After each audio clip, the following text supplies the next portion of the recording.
Welcome to Peter and Ruffy's Football Show here on STV2. The main talking points on tonight's programme. Celtic found out their opponents in the Champions League draw. John Daly believes he has all the experience needed for the Hearts job. And Zlatan's back at United. Yeah, just a few of the talking points we'll be discussing tonight, but this first part is all about the Champions League group draw, and I'm going to be discussing it with Alan Ruff and our Bootroom guest, I'm delighted to say. Motherwell coach Stephen McManus, former Celtic player, knows what it's like to sample Champions League nights at Celtic Park. They are very special indeed, and here is the Group B draw. Made earlier today. Bayern Munich, Paris Saint-Germain, Anderlecht and Celtic. What do you make of that, Alan Ruff? It's a difficult one. Obviously, we're all talking about being in Europe for a lot longer than last year. And I think in looking at that group, I think Celtic would be hard pushed to stay in the Champions League. But there's a Europa Cup there, and I think Anderlecht will be the stumbling block. Yeah, I think everyone, the closer it got to the end, were thinking Celtic are going to be in Group H with Real Madrid, but it wasn't to be. Yes, listen, it's still a good group to be in. You know, I think, as Ruffy saying there, it's going to be a big task to finish ahead of Bayern Munich and PSG. But I think secretly Celtic will be looking to, if they can finish third in the group, they've definitely got a chance of going pretty far in the Europa. I think that'll be the aim. Looking at that, of course, you're wanting to finish first or second, but like I say, I'll be surprised if Bayern and PSG don't come out of the group. What's it like? You know better than anyone. The players will all have been sitting, obviously together, yep. Maybe at Lennox Town. On many an occasion you've done it. What's it like going through your mind when the draw is being made? Listen, it's an exciting time, you know, you're sitting, your phone's right next to you. I've no doubt that if the players aren't watching it together, they'll be sitting in the living room getting excited. Listen, a lot of people would have been Real Madrid's the glory game, if you like, the one that Celtic haven't been in the Champions League to the Bernabeu. That was certainly the one that we were all looking to go to. I know it sounds pretty daft saying it, but when you get Barcelona and Man United out in the group, certainly for us, you had been there before, you were a wee bit disappointed. I know you've probably got a cheek saying that now, but listen, it's a PSG, really good game to be involved in. Again, obviously Neymar coming back to Parkhead, so he's experienced that. Bayern will be a difficult task, but as Ruffy touched on there, the Anderlecht games are going to be key. They're going to be the ones that's going to determine where you're going to finish in the group. Yeah, and with that in mind, I mean, there's lots to talk about the individual clubs and the individual players. As an overview, Stephen, do you look at that group and think to yourself, Brendan Rodgers will be saying to himself, realistically, you know, when I look at the strength of and the spending power of some of those clubs in Celtic's group, will he be saying to the players, this is, and do you believe third place is the realistic ambition? I think publicly he'll be sitting there saying that they'll be trying to get out the group. Of course they will. What I do think is that he'll be straight on the phone to Peter and Dermot to turn around and say, look, if we're going to get out of this group or have a good run in Europe, we need to splash a bit of cash. If they do that, I think Celtic could have, if they can finish at worst place third, then like you say, you're getting into the Europa, and you can. I think the squad's good enough to have a right good crack at it this year. Yeah, if he was to get out of that particular group, Ruffy, into the knockout stage of the Champions League, I think they would anoint him and give him the freedom of Parkhead. Yeah, I mean, it would be hero status, you know, although he's not far away from that now. Yeah. But certainly for me, looking at the group, as you said there, it's a tough one. But see, I look at it from the supporters' point of view. From a supporters' point of view, that's a great group. You know, easy travelling, yep. You know, nice places to go to, and that's what the supporters are all about. They're going to see some terrific players, home and away, and it's going to be a great group to be part of, you know, if you're a supporter. Well, the one other element of this, which I think is special to Celtic, prior to this, you know, I've been watching videos and various testimonies from players who are saying Celtic Park is special on Champions League nights. You know, I think Buffon wanted a swan song there. You know, Xavi's been talking about it. Ronaldo's been talking about it. The noise is incredible. Like I said, I touched on it earlier. It's the best atmospheres that you'll get playing for Celtic. You know, I think it's disappointing for Scottish football when you see that St Johnstone, Aberdeen, and Rangers have fell away early on. So Celtic are they're the beacon of hope, if you like, which they have been for the last few years. And certainly last year's campaign was terrific. You know, some of the performances at home were excellent. And again, it gets the juices flowing in the Champions League, especially in the games against Bayern Munich, PSG and Anderlecht. They'll be terrific occasions. Yeah, and the other thing I was going to say to you, Ruffy, there will be terrific occasions. The music, everybody singing on the night. I don't think, it's going to take something special to beat Man City. I mean, I know Celtic defeating Barcelona was special when Tony Watt scored, but Manchester City, I've never heard anything like it. No, I think it was the early goal. I think people were just getting into their seats when it happened, Yep. you know, and that just set the standard for the night, you know, obviously. I think Celtic got Man City in a right good night, you know, the defence was poor as well, but I think the goals, every goal that went in, the place just erupted, and it was just one of these memorable nights. So do you agree with Stephen? Do you think third is a realistic possibility? Yeah, I think you have to be honest, you know, but again, from the supporters' point of view, like Stevie just mentioned there, it'd be interesting to see if Celtic do splash the cash. You know, the supporters like new players coming in, and it would just add to the excitement of the first game. We don't know what rotation the games are going to come in, but it would just give everybody a wee lift if another quality player come in. But I think it is going to. German teams are very, very difficult. These teams are in the last last 8 every year, so that just shows you how hard it's going to be. Yeah, and I think you know, when you sign somebody at 198 million, you don't sign them just to win the French First Division. I think PSG will have a major say this season, at a real pop at trying to win the trophy.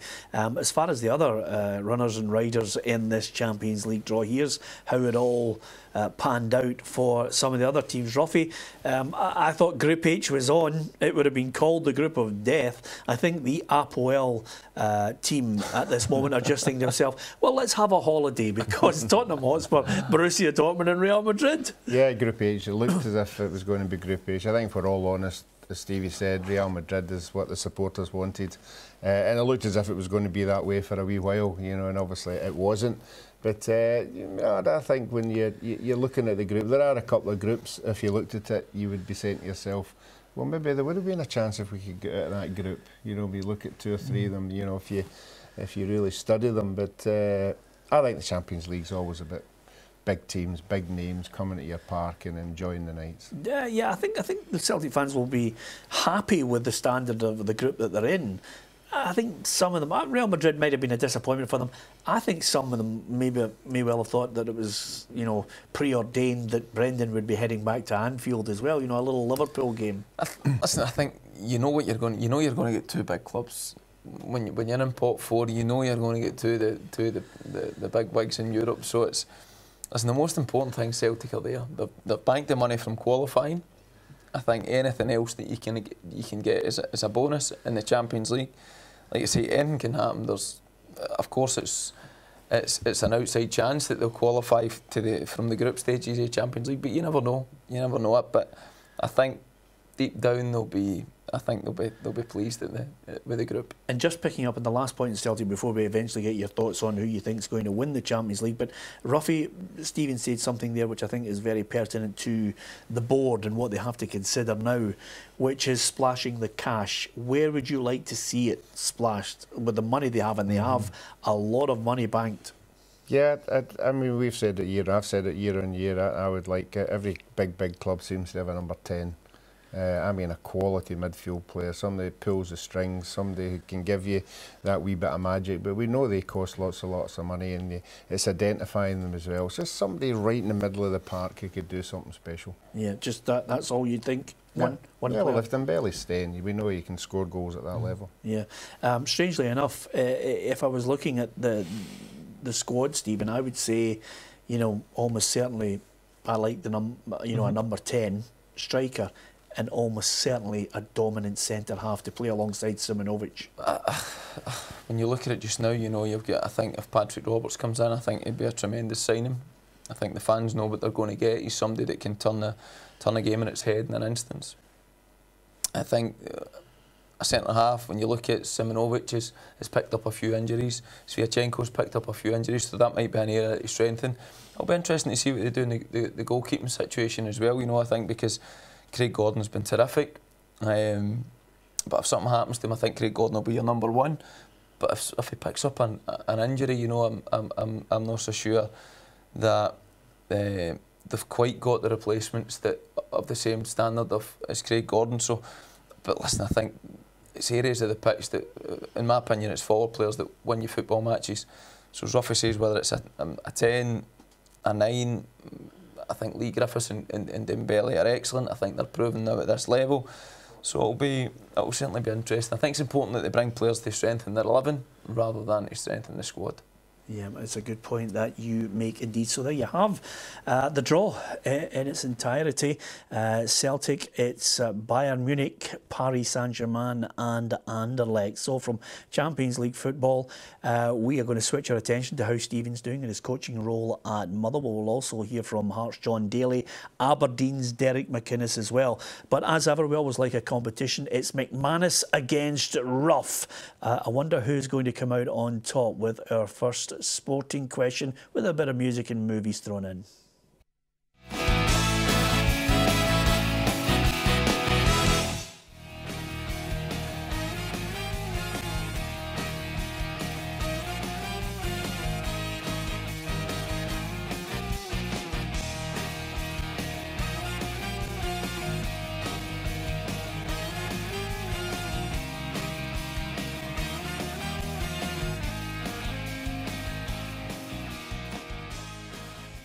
Guys, we're so close with that one. A couple of years out for our bookroom guest Steve McManus and Ruffy, but there's still 2 questions to follow. I've got to ask you, you know, we're talking about the Champions League group draw, but what about yourself? Now, your focus is all about being a coach. How difficult was the decision, first of all? It was a difficult decision, obviously, to make, Pierre, but it was one that I thought long and hard about. I'd spoke to my wife, my family, and I just felt it was the right time. I felt I could probably still play for another year, 18 months, but the opportunity that the manager put towards me was too good an opportunity to turn down. Yeah. Did you feel in your head, you know, I remember Paul Hartley saying to me that when he was giving up the game, it wasn't the fact that he thought he had, you know, he couldn't have gone on for a couple of years. It was just that he felt as if, he says, I couldn't get that extra half yard to get somebody. People were getting tackles in that they would never have got near me before. Was that something that played in your mind? It was, Peter. You know, it was difficult coming back for the groin surgeries that I had towards the end of last season, but I felt very good in pre-season.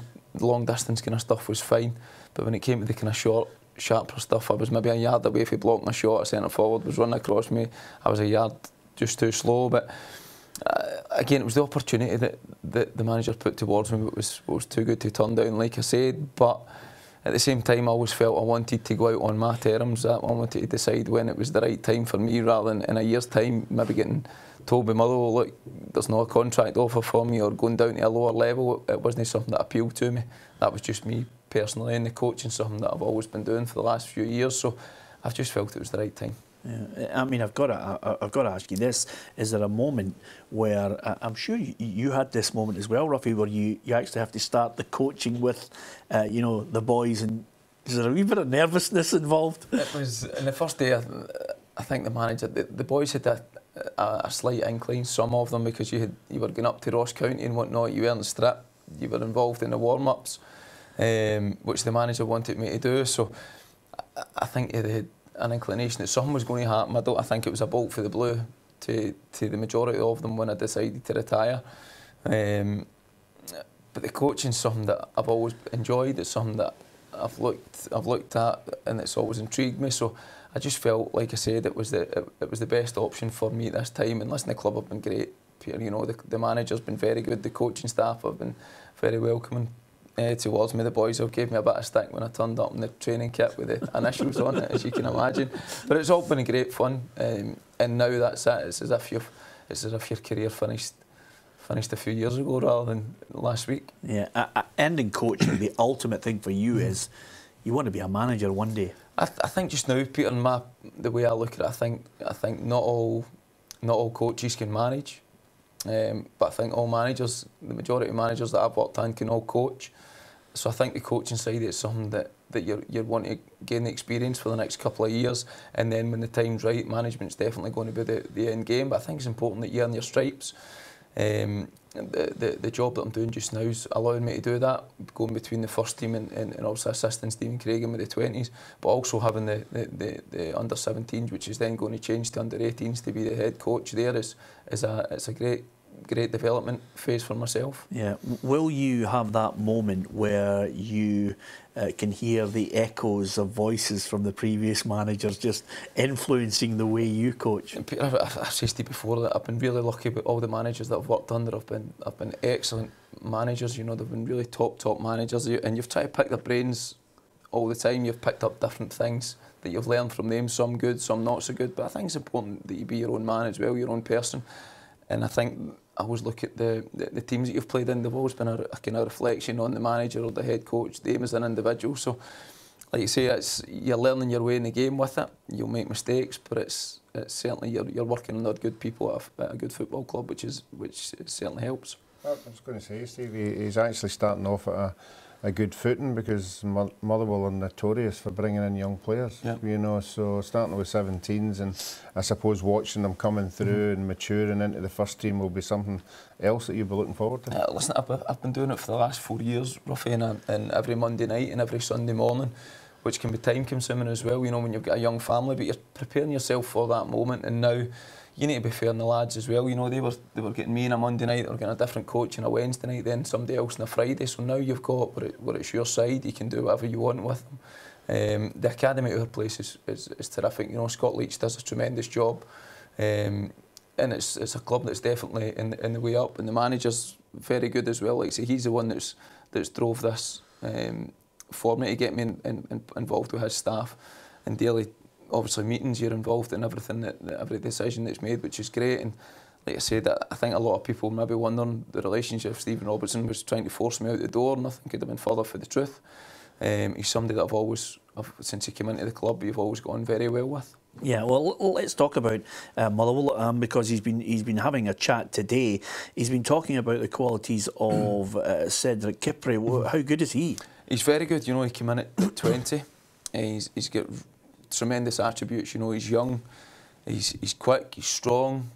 He needs to work in his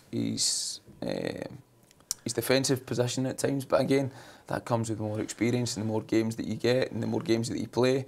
But our club's all about providing a platform for young players to go and develop. It was really important that the club tied him up on a longer contract. He needs to play games. He needs to play games, and he's getting that at our club just now. Yeah, well, this is what the manager, Steve Robinson, had to say about him. Yeah, well, you know, the first time I seen him in a trial game down in England.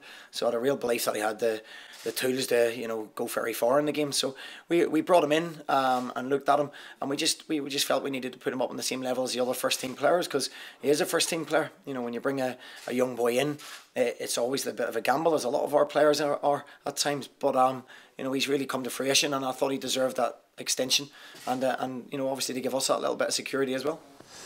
Yeah, what do you make of the start to the season? There was a really good period where you guys were winning games, yep. And of course, good to get a win last week. It was a big win Saturday. You know, I think the performances and the results were very good in the League Cup, which was great. It was a difficult start. You know, the Rangers game was a difficult start, but I thought we played very well. I think we were unlucky not to get something out of the game. The St Johnstone game again, we performed very well. Individual mistakes cost us, and obviously the decisions that went against us on the day had a big impact on obviously how the game was. So last Saturday was a massive win at home. Under pressure slightly even at this stage of the game, just to get your first win in the league. But no, we've been feeling good. We're very well organised. The manager's got a certain way that he wants to play, which is great. But I think it's really important that we keep a hold of our best players. Yep, and of course it's Hearts on Saturday. They're still without a manager, but they've got a guy in there who seems to be showing a bit of promise in John Daly. Yeah, it's great. You know, John Daly's come in. He's kind of steadied the ship, if you like, at Hearts. It's a young coach, a young manager, and the players seem to be buying into everything that he's trying to do. So. Again, it's going to be a difficult game for us. All the games so far, all the teams have strengthened in the right area, so I don't think there's much between the sides. But again, it's a home game. It's one that we're looking to win. and we'll certainly give it everything that we've possibly got. Yep. Of course, Ruffy, John Daly wants this job. You can tell now he's warming to it week by week, and with results, it strengthens his case. Yeah, and quite rightly so. I mean, once you get a taste of it, and as Stevie said, you're working with the players Monday to Friday, you're getting everything that comes with that, and getting away satisfied that you're doing a good job. And then Saturday comes along and you get a good result, you get the adrenaline going, and you just want the next one to come. I just feel, I don't know why, but I just feel it's the same as Rangers with the boy Murtry went in there, done particularly well. He knew all the players, knew the style he wanted to play. It depends who the candidates are sitting in the background, but he hasn't done anything wrong at all. Yeah, well, we know Stephen Presley's in there, Paul Hartley, there might be one out of left field, but John Daly says he's got all the experience needed for the job. You know, I've been in the game at a professional level 20 years, so yes, 10% of that in coaching, the rest is playing the game. So I have a decent understanding of what's expected on the football pitch and how to win games of football. So, look, it's a decision that the board need to make. Yep, and I think over the next 7 days we should have an answer on that from Anne Budge and Craig Levine on the way forward for Hearts. Of course, Hearts are trying to strengthen their side, as every club is trying to do before the window closes. One of the players that's been on trial there is keeper John McLaughlin, has been freed by Burton Albion in the summer, but he seems to have impressed John Daly. He's been on trial, he's come in, and as I said, the coaching staff have been very, very impressed with his training levels and his ability. So he's one that we would like to add to bring competition to Jack and Victor, and I think the levels he's played at down south in the Championship is a level where it's a very competitive level, and it's probably it's very, very similar to Scotland, having to deal with cross balls and contact, and he's well used to that. So he's someone that we would like to get on board. Interesting saying, Ruffy. I wonder if Jack Hamilton will feel the pressure. Yeah, I feel a wee bit sorry for Jack Hamilton. Even when Ian Cathro was there, he was bringing in goalkeepers. I mean, I know everybody likes a bit of competition, but I thought the young boy had been playing particularly well, obviously getting into the under-21s. Gordon was looking at bringing him to the full squad. So I don't know whether they see maybe the inconsistency of him being so young. They need somebody else there to just keep him going. OK, coming up after the break, we're going to get the thoughts of Stephen McManus, our Bitroom guest, and Alan Roth on Aberdeen. We'll hear from Derek McInnes what he thinks about none of his players getting called up to the main Scotland squad.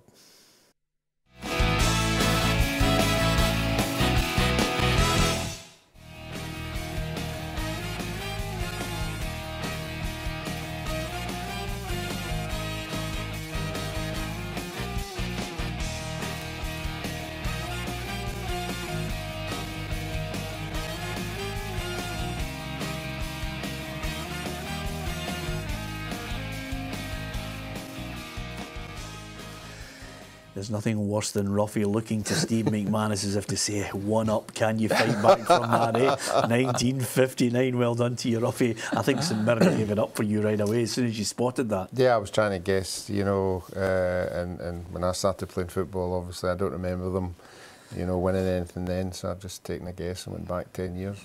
OK, listen, the Dons are obviously keen to move to a new stadium. They continue with that, but right now they're keen to try and keep pace with Celtic and stay ahead of Rangers in the chasing pack. They're now facing a Partick Thistle side that have struggled so far. We're going to hear from Alan Archibald shortly, but are you surprised with Gordon Strachan announcing the squad that maybe no Aberdeen players got a shout in this one, Stephen?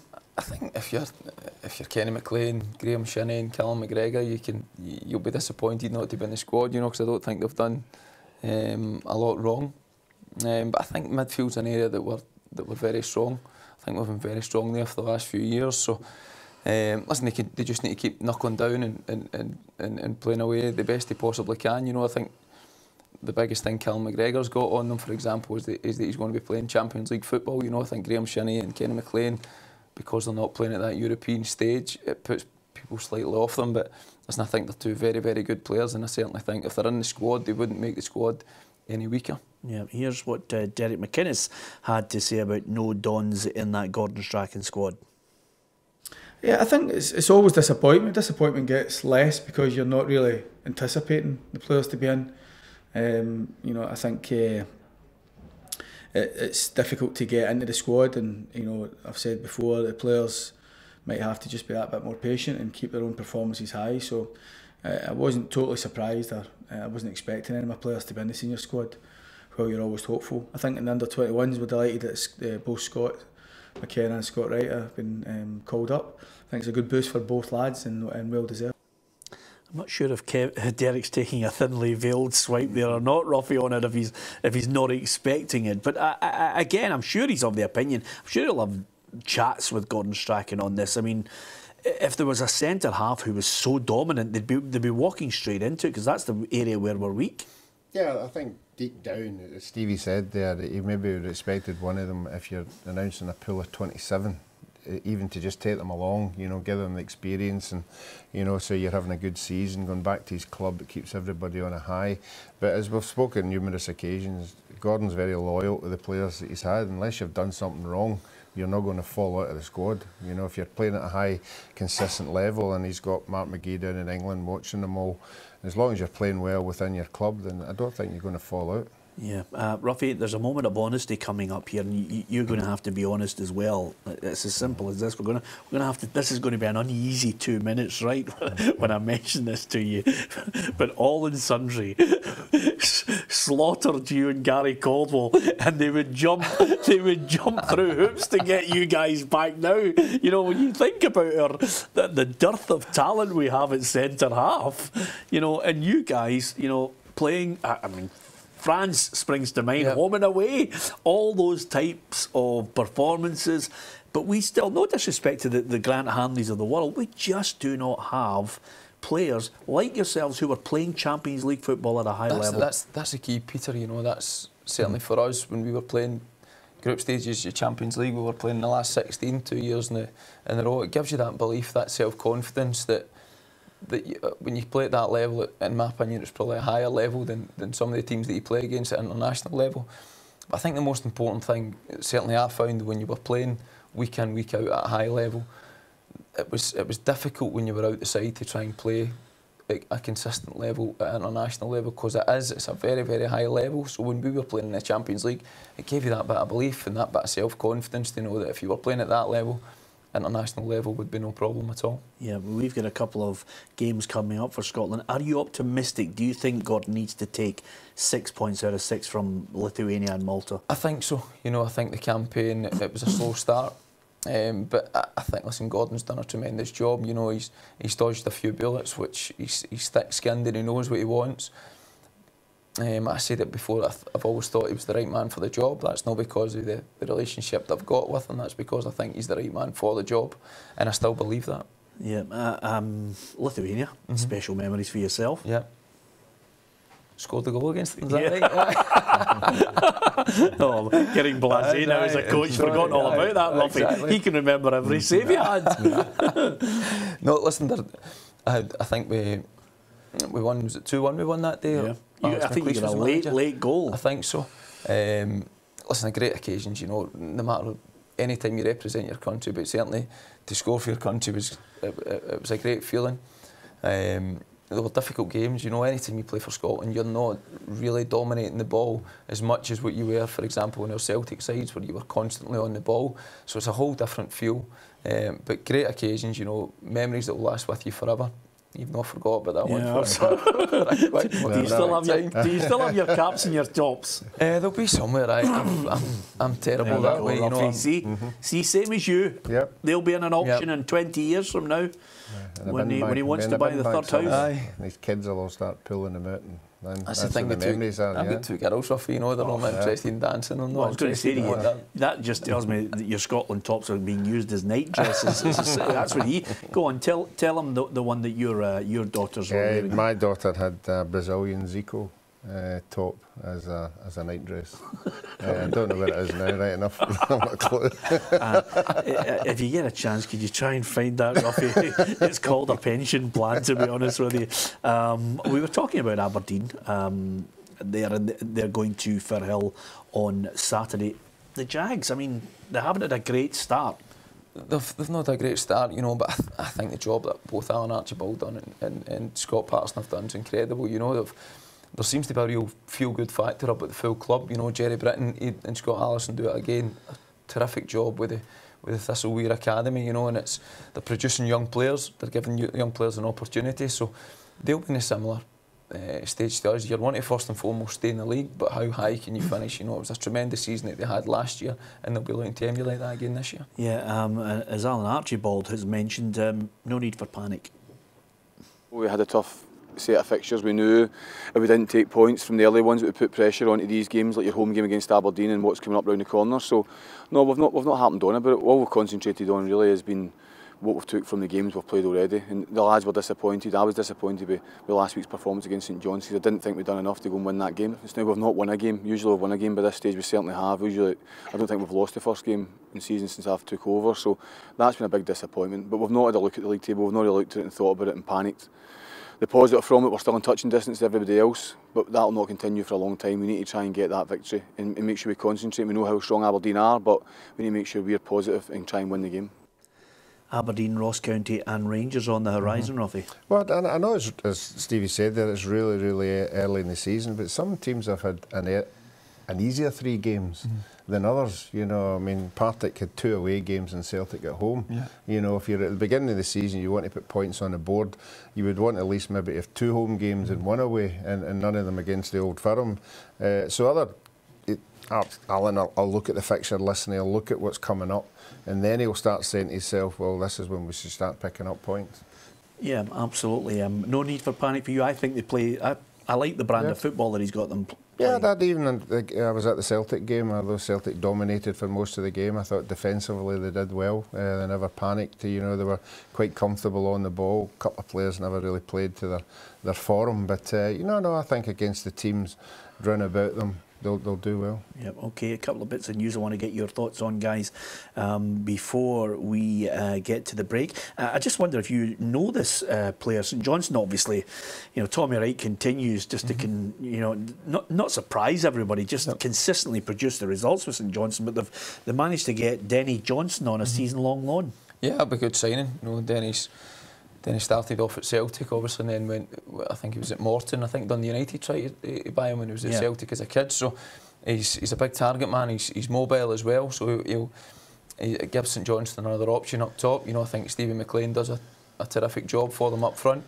But Stephen will need a wee bit of help this year as well. So, good signing and somebody that fits into St Johnstone's style of play. Yep, and the other point I wanted to get your thoughts on, Ruffy, is Albion Rovers have been thrown out of the Challenge Cup. Now, this is for fielding an ineligible player, so it's a blow. They've been fined £2,000 as well for this one. I think Liam McGugan wasn't actually registered in time and he came on as a substitute. The problem with that is, OK, you're thrown out of the cup, everybody can take that in the chin, but the money, the £2,000 a lot to Albion Rovers. I'm not being in any way disparaging towards the club. That's a lot of money. No, you're right, and I think that's why it's so important that you have a secretary at any particular clubs on top of his game. We all talk about Scott Struthers at Hamilton, who knows everything inside out, you know, and wee things like that can't slip through the net, you know, unless you're on top of it. You're right, you know, but you have to set some kind of standard, Peter. It doesn't matter who you are. And I mean, even if it was somebody else, you would expect them, if that's the president, they would get fined 2,000 as well. Yep, okay. Coming up after the break, we're going to talk about a certain number 10. This is his new number now. He's back at Manchester United, and there's all sorts of hullabaloo. You know, a bit of pain in saying goodbye to Wayne Rooney, but the number is filled fairly quickly by a guy who doesn't suffer from a lack of confidence. So we'll talk about Zlatan after the break, among other things happening down south in the Premier League. And we'll also have our last question here to see if Stephen McManus can get an equaliser.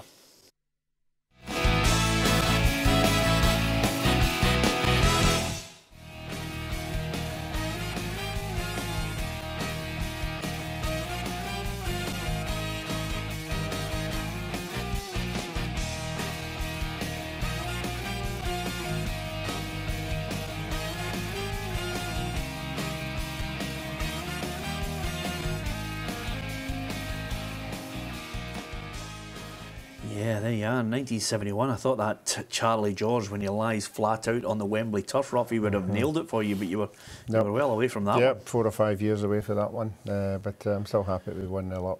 Yeah. Yeah, nothing rubbing it in. You know, still get that competitive edge. Listen, before the break, we were talking about little bits of news coming out. Obviously, we haven't looked at the newspapers for obvious reasons, because all of the back pages were speculating on who Celtic were going to get in the draw. But there was an interesting piece by Stephen McManus in the Daily Mail, which I was reading, which is basically to do with Rangers, and it was with Carlos Peña. This is a guy that Rangers, reportedly spent £2 million on from Guadalajara in Mexico, Ruffy.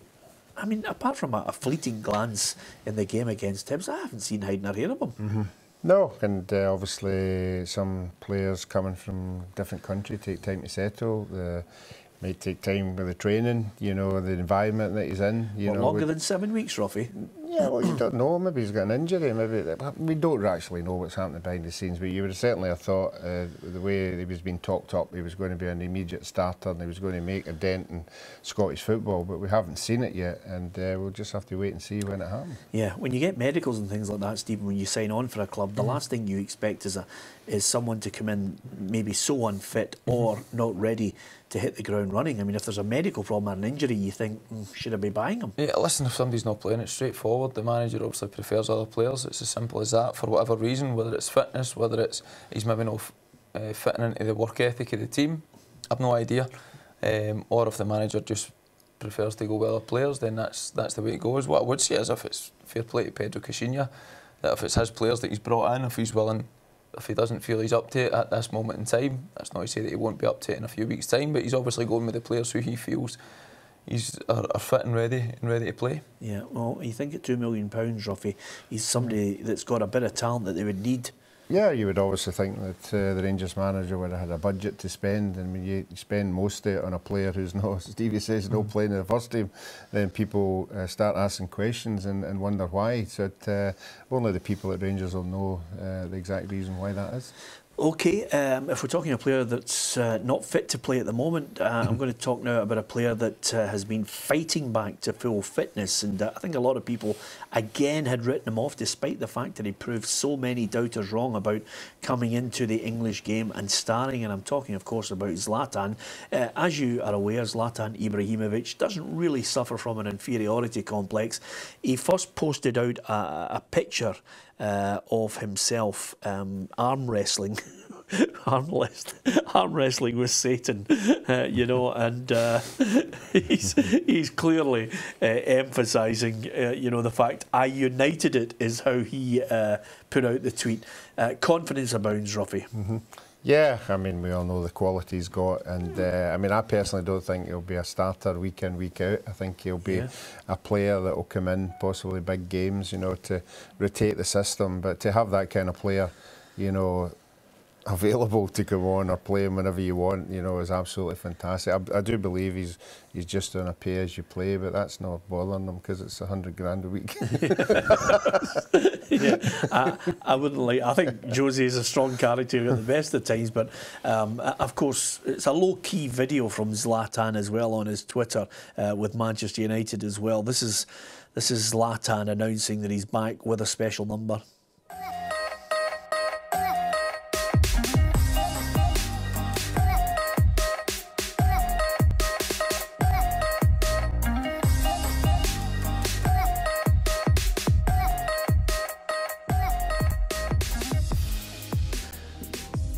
I don't know about you, Stephen, but I absolutely love him. I think he's great for the game and his confidence is magnificent. Oh, he's been a top player all his career, he's proved it in every country that he's played at, every club that he's been at. I think it's a great signing. I really do. I think it's a no-brainer. Yeah. I think 28 goals, I think he scored last year, so absolute no-brainer. He'll know that he might not start every single week, but what an impact, what a personality you have in your group. Yeah, well, I was going to say to you, I mean, at the end of the day, he's got the number 10 shirt. Full marks to Josie if he turns up and says, look, you're not going to play every week. I actually think he will force his way into a situation of playing regularly. Listen, you would certainly, if he gets back to the levels that he was at last season, in the system that Jose Mourinho decides to play, he's certainly got options, and he's another he's another player that fits the mould of what Jose Mourinho likes. This season they're a very, very big, athletic-looking side who can also play, so they'll take a bit of beating to stop them this year. Yeah, I think, you know, he's got so many attributes. One of the key things, though, Ruffy, that I really like about him is the fact that the Man United youngsters at Carrington flock to him. They are surrounding him as if he was some kind of prophet. But there's no ego with him. He sits down with them, he chats with them, you know, he passes on those golden nuggets. He is, you know, everything you would want in a player. Yeah, I mean, that's what you want if there's young players getting about in that environment. There's nothing worse than having a massive superstar wandering about, no talking to them, no giving them advice.